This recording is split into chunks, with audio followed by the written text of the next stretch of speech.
விவிசட் நேயர்கள் அனைவருக்கும் வணக்கம். நடிகர் விஜய் அவர்கள் 15 நாள் அவகாசம் கேட்டாரு சிபிஐல மீண்டும் ஆஜராவதற்கு. அதற்கு சிபிஐ அதெல்லாம் தர முடியாது, பொத்திண்டு 15ஆம் தேதி வந்து ஆஜராகு அப்படின்னு சொல்லி இருக்கிறது. அதை பற்றி தான் விரிவாக இந்த காணொலியில நாம இன்னைக்கு பார்க்க போகிறோம்.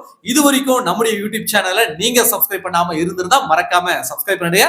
அப்படியே பக்கத்துல இருக்க அந்த பெல் சிம்பலையும் கிளிக் பண்ணிட்டீங்கன்னா நாம போடக்கூடிய வீடியோக்கள் உடனடியாக உங்களை வந்து சேரும். நடிகர் விஜய் அவர்களுடைய அந்த கரூர் கூட்டம் நடந்து அங்க ஒரு 47 பேர் இறந்தாங்கல்ல, அவர்களுடைய வழக்கை சிபிஐ விசாரிச்சுக்கிட்டு இருக்கு. ஏற்கனவே 2 முறை விஜயை கூப்பிட்டு சிபிஐ விசாரிச்சிருக்கிறது டெல்லி அலுவலகத்துல. அதுக்கு முன்னாடி தாவேகாவினுடைய 2ஆம் கட்ட தலைவர்களாக இருக்காங்கல்ல, ஆதவ் அர்ஜுனா, புஷி ஆனந்த், அப்புறம் சிடிஆர் நிர்மல்குமார், இவர்களை எல்லாம் கூப்பிட்டு, அப்புறம் விஜயனுடைய டிரைவர் உட்பட அத்தனை பேரையுமே கூப்பிட்டு என்னென்னலாம் கறக்க முடியுமோ எல்லாத்தையும் கறந்துருச்சு சிபிஐ. கறந்ததுக்கு பிறகுதான் கடைசியா விஜய் கூப்பிடுறாங்க. தம்பி பாப்பா, வந்து உட்காருப்பா, உட்காந்து உன் தரப்பு நியாயத்தை சொல்லுப்பா பாப்போம். 4 மணி நேரம் எதுக்கு போய்யா லேட்டா போன நீ?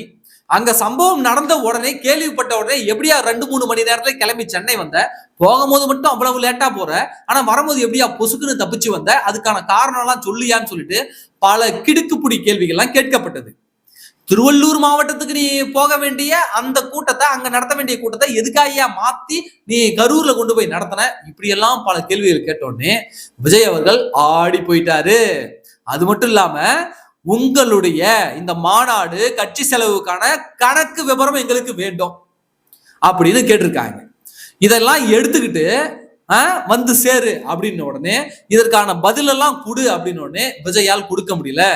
ஜனவரி 12ஆம் தேதி முதல் முறையா சிபிஐல ஆஜராகி விஜய் அவர்கள் தன்னுடைய பதில தாக்கல் பண்ணாரு. அப்பவே 13 மணி நேரம் விசாரணை அவரிடம் நடத்தப்பட்டது. அதன் பிறகு 19ஆம் தேதி, ஜனவரி 19ஆம் தேதி மீண்டும் விசாரணை நடத்தப்பட்டது. அந்த இடைப்பட்ட காலத்துல ஒரு வாரம் கேப்பும் கொடுத்தாங்க. நீங்க கண்டினியூவா வர வேணாம், விஜய் கேட்டுக்கிறதால ஒரு வாரம் கேப்பும் கொடுத்தாங்க.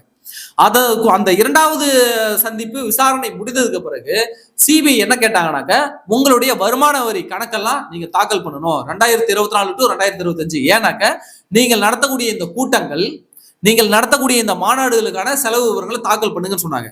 ஆனால் விஜய் அவர்கள் கிட்டத்தட்ட 1.5 மாதங்கள் ஆகியும் கூட அந்த செலவு கணக்குகளை இதுவரைக்கும் சிபிஐக்கு தாக்கல் பண்ணல. சிபிஐ கேட்டதுக்கான எந்த ஒரு ஆதாரங்களையும் விஜய் அவர்கள் கொடுக்கவில்லை. இப்படி இருக்கக்கூடிய பட்சத்துலதான் 12ஆம் தேதி, மார்ச் 12ஆம் தேதி மீண்டும் நீங்கள் விசாரணைக்கு ஆஜராக வேண்டும் சிபிஐ சம்மன் அளிக்கிறது. இவர் என்ன நினைச்சுக்கிட்டாரு? சிபிஐயா, நான் பார்க்காத சிபிஐயா, எத்தனை படத்துல சிபிஐ ஆபீசர் எல்லாம் வேஷம் போட்டு போயிருக்கிறேன், எத்தனை படத்துல போலீஸார் ஆபீசரா, ஐபிஎஸ் எல்லாம் நான் ஆயிருக்கிறேன், கலெக்டராலாம் நடிச்சிருக்கிறேன், சிபிஐலாம் எங்களுக்கு ஒரு ஆளா அப்படின்னு நினைச்சுக்கிட்டு இவரு அதெல்லாம் வர முடியாது, எனக்கு 15 நாள் அவகாசம் தாங்க, எனக்கு கட்சி பணிகள் இருக்கிறது, நான் நேர்காணலாம் நடத்தணும், வேட்பாளர்களை தேர்வு பண்ணணும் அப்படின்னு இவர் சொன்னோடனே சிபிஐ பார்த்துட்டு 15 நாள்லாம் கொடுக்க முடியாது, பொத்திக்கிட்டு 15ஆம் தேதி வந்து சேரு, நீ வந்து ஆஜராகணும் அப்படின்னு சிபிஐ சொன்ன உடனே இவங்களுக்கு என்ன பண்றதுன்னு தெரியல. அது மட்டும் இல்லாம, சென்னையில சிபிஐ அலுவலகம் இருக்குல்ல, அந்த அலுவலகத்துக்கு நான் வந்து ஆஜராகி விளக்கம் கொடுக்குறேன், டெல்லிக்கு நான் வர வேணாம், அந்த விளக்கம் மட்டும் கொடுங்கன்னு மீண்டும் லாயர் மூலமா கேட்கும் பொழுது அதற்கும் சிபிஐ என்ன தெரியுமா சொல்லிடுச்சு? இந்த கேஸே உன்னை பார்க்க கூட்டம் வந்ததாலதான் இத்தனை பேர் செத்து போயிட்டாங்கன்னு சொல்லிட்டு தான் இந்த கேஸே நடக்குது. நீ மீண்டும் சென்னை சிபிஐ அலுவலகத்துல ஆஜராக போறன்னா உன்னுடைய தற்குறி கும்பல்கள் மொத்தமா சென்னை சிபிஐ அலுவலகத்தை சூழ்ந்துடும். அப்படி சூழ்ந்துட்டாங்கனாக்க மீண்டும் கரூர் சம்பவம் போல் இன்னொரு சம்பவம் நடப்பதை நீங்க விரும்புறீங்களா?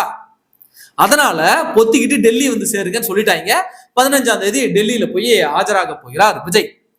இதுல என்ன ஒரு பிரச்சனைனா, சிபிஐ கேஸ கேட்டது தாவேகாவினர் தான். அவனுங்களா கேட்டு அவனுங்களா போய் வலையில விழுந்து அவனுங்களா நீங்க சிக்கி திணறி முடிச்சுட்டு இருக்காங்க. ஆதவ் அர்ஜுனாவுக்கு இதுக்கும் ஒரு டோஸ் விழுந்தது. தமிழ்நாடு மாநில அரசு விசாரிச்சிருந்தா கூட திமுக எங்களை பழி வாங்குது அப்படின்னு சொல்லி ஏதாவது அரசியல் பண்ணலாம்.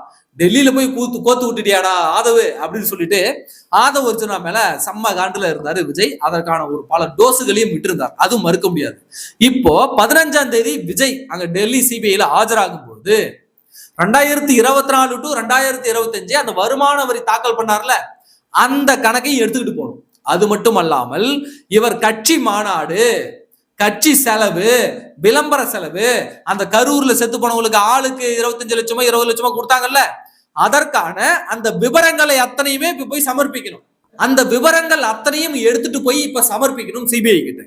அப்ப சிபிஐ என்ன பண்ணும் அப்படின்னா அந்த விவரங்கள் எல்லாம் பார்க்கும். இந்த செத்து போன 41 பேருக்கும் தலா 20 லட்சம்னாலும் இத்தனை கோடி ரூபாய் செலவாயிருக்கு, இத்தனை கோடி ரூபாய் பணம் ஏது, எங்கிருந்து வந்தது, அந்த பணத்துக்கு விஜய் அவர்கள் டாக்ஸ் கட்டியிருக்கிறாரா, எப்படி அந்த பணத்துக்கு விஜய் அவர்கள் டாக்ஸ் கட்டியிருக்காரா, அதுக்காக தான் 2024 டு 2025 வருமான வரி தாக்கல் பண்ணதை கொண்டு வா அப்படின்னு சொல்லி இருக்கு சிபிஐ. சரி, ஒருவேளை அந்த பணத்துக்கெல்லாம் இவர் டாக்ஸ் கட்டலனா, அந்த தேர்தல் செலவு, கட்சி செலவு, மாநாடு போட்ட செலவு, இதுக்கெல்லாம் அவரு டாக்ஸ் கட்டலனா அது என்ன பணம்? சட்டவிரோதமாக பயன்படுத்திய பணம், அரசுக்கு வரி கட்டாத பணம். அந்த பணத்துக்கு இவர் கணக்கு எங்க இருந்து காட்டுவார்? அப்போ அந்த பணத்துக்கு இவர் கணக்கு காட்டல, டாக்ஸ் கட்டலனா சட்டவிரோத பண பரிமாற்ற வழக்கு பதிவு பண்ணப்படும். அந்த வழக்கு பதிவு பண்ணப்பட்டால் அமலாக்கத்துறை உள்ளே வரும். அமலாக்கத்துறை உள்ளே வந்தால் செந்தில் பாலாஜி எப்படி 423 நாட்கள் உள்ளே இருந்தாரோ இதையெல்லாம் கண்ணு முன்னாடி வந்து போகும்ல விஜய்க்கு. நாங்க பல முறை சொல்லி இருந்தோம், அந்த கரூர்ல இறந்தவர்களுக்கு ஆளுக்கு தலா 20 லட்சம் ரூபாயோ 25 லட்சம் ரூபாயோ கொடுத்தது ஆதவ அர்ஜுனாவினுடைய பணம். தாவேகா போடக்கூடிய அத்தனை மாநாடுகளுக்கும் சப்ளை பண்ண பணம் என்பது லாட்டரி மார்ட்டினுடைய பணம். லாட்டரி மார்ட்டினும் ஆதவ அர்ஜுனாவும் சண்டைன்ற மாதிரி வெளியில் தெரிஞ்சாலும் அவருக்கு எங்களுக்கு பகங்க, அவர் நாங்க ஒதுக்கி வச்சிருந்தோம் லாட்டரி மார்ட்டின் குரூப் சொன்னாலும் விஜய்க்கு சப்போர்ட் பண்ணக்கூடிய பணம் என்பது லாட்டரி பணம் தான். லாட்டரி மார்ட்டின் தான் உதவி செய்கிறார் மறைமுகமாக. ஏனென்றால் அவர்கள் எல்லாம் ஒரே ஆட்கள். புரியுதுங்களா? நான் எதை சொல்றேன்னு நீங்க புரிஞ்சுக்கணும். ஒரே ஆட்கள். அப்ப அந்த லாட்டரி பணம் எல்லாம் வழக்கெல்லாம் தோண்டுவாங்க. யார் யார் இந்த 25 லட்சம் ரூபாய் அந்த தலைக்கு கொடுத்தது, 41 பேர் இறந்ததுக்கு யார் கொடுத்தா அப்படின்னு கேட்டா விஜய் இவருடைய வருமான வரி கணக்குல காட்டி இருக்கணும். அப்படி காட்டலாம் இவருக்கு ஜெயிலுக்கு போகணும். அப்படி இல்லையா ஆதவ அர்ஜுனா தாங்க கொடுத்தாங்கன்னா, ஆதவ அர்ஜுனா நீ ஏன் கொடுத்த, வா வருமான வரி தாக்கல் பண்ண அந்த லிஸ்ட்டை தூக்கிட்டு வா, உனக்கு ஏது பணம், நீ எங்க வேலை செய்யற அப்படின்னாக்க அந்த கை எங்க நீளும்னா லாட்டரி மார்ட்டினிடம் நீளும். இப்ப தெரியுதுங்களா கரங்கள் எப்படி விரியுதுன்னு? எப்படி போய் சிக்கியிருக்கானுங்க பாத்தியா இந்த தாவேகா தவிட்டு தற்குறிகள். சிபிஐ 15 நாள் அவகாசம் கேட்கிறாரு, 2 வாரம் அவகாசம் கொடுங்க அப்படின்னு கேட்கிறாரு. அதான் பொத்திட்டு 15ஆம் தேதி வாடான்ட்டாங்க. இப்ப இந்த ஆதாரத்தெல்லாம் தூக்கிட்டு போகணும். கரைபடியாத கரங்களுக்கு சொந்தக்காரன் நான், என் மீது கரை இல்லை, ஊழல் இல்லை அப்படின்னு சொன்னாரே விஜய். இந்த 25 லட்சம் ரூபாய் தலைக்கு கொடுத்தியா, அந்த பணம் எங்கிருந்து வந்தது, அந்த பணத்தெல்லாம் கணக்கு காட்டினீங்களா, அந்த கணக்கு காட்டியதற்கு வரி கட்டினீங்களா, சிக்கிறீங்களா, வசமா சிக்கிறீங்களா? போங்க போங்க, உள்ள தூக்கி வச்சு நீங்க குமுற போறானுங்க, போங்க. அப்போ இவர்களை போன்ற தவிட்டு தற்குறிகள், அரசியல்லாம் என்னன்னே தெரியாதவர்களால இன்றைக்கு இத்தனை உயிர் வலிகள். இவனுக்கு தான் இன்றைக்கு யோக்கியம் பேசுவானுங்க, நான் தான் தூய சக்தி அப்படின்னு சொல்லிட்டு. விஜய் தூய சக்தினா யார் தீய சக்தி? திருசா தான் தீய சக்தி. அப்படிதான் நாம சொல்லணும். இனிமே போட்டி டிவிகேவா டிஎம்கேவா இல்ல, இனிமே போட்டி டிவிகேவா சிபிஐயா, டிவிகேவா அமலாக்கத்துறையா, இதுதான் போட்டி இனிமே. எப்படி நடிகர் விஜய்க்கும் சிபிஐக்கும் தான் இனிமே போட்டி. ஆனால் வசமாக சிக்கியிருக்கிறார் நடிகர் விஜய் அவர்கள். இதுல கரூர்ல இருக்கக்கூடிய செந்தில் பாலாஜியும் வசமா சிக்கிறார். செந்தில் பாலாஜியும், ஏன்னா இவனுக்கு 2 பேரும் கூட்டு கலவானீங்க. விஜயும் செந்தில் பாலாஜியும் கூட்டு கலவானீங்க. இவனுக்கு 2 பேரும் ஒண்ணு கூடிதான் அந்த 41 பேரை சாவடிச்சது. இவனுக்கு 2 பேரும் ஒண்ணு கூடிதான். எங்க இருந்து செந்தில் பாலாஜி வந்து சிக்கிறாரு அப்படின்னாக்க, அந்த காவல்துறை பாதுகாப்பு கொடுத்தாங்கல்ல, அந்த காவல்துறையினரை கூப்பிட்டு சிபிஐ விசாரிக்கும் பொழுது அந்த உயர் அதிகாரிகளுடைய சாட் ஹிஸ்டரி டெலீட் ஆயிருக்கு. செந்தில் பாலாஜி கூட பேசினா அந்த சாட் ஹிஸ்டரி டெலீட் ஆயிருக்கு. அப்ப நீ செந்தில் பாலாஜிக்கு அந்த கூட்டம் நடக்கும்போது காவல்துறை தரப்புல இருந்து செந்தில் பாலாஜிக்கு ஏன் மெசேஜ் பண்ணணும்? அவரை ஏன் நீங்க தொடர்பு கொள்ளணும்? அவரை தொடர்பு கொள்வதற்கான தேவை என்ன வந்தது? அவரு உங்களுக்கு ஏதாவது இன்ஸ்ட்ரக்ஷன் கொடுத்தாரா அப்படின்னு வசமா அந்த காவல்துறையின் மூலமாக இன்றைக்கு செந்தில் பாலாஜி சிக்கி இருக்கிறார். அந்த செந்தில் பாலாஜி வசமாக அந்த காவல்துறையினர் கூட பேசின அந்த சாட் எல்லாம் ரெக்கவர் பண்ணி எடுத்துட்டாங்க.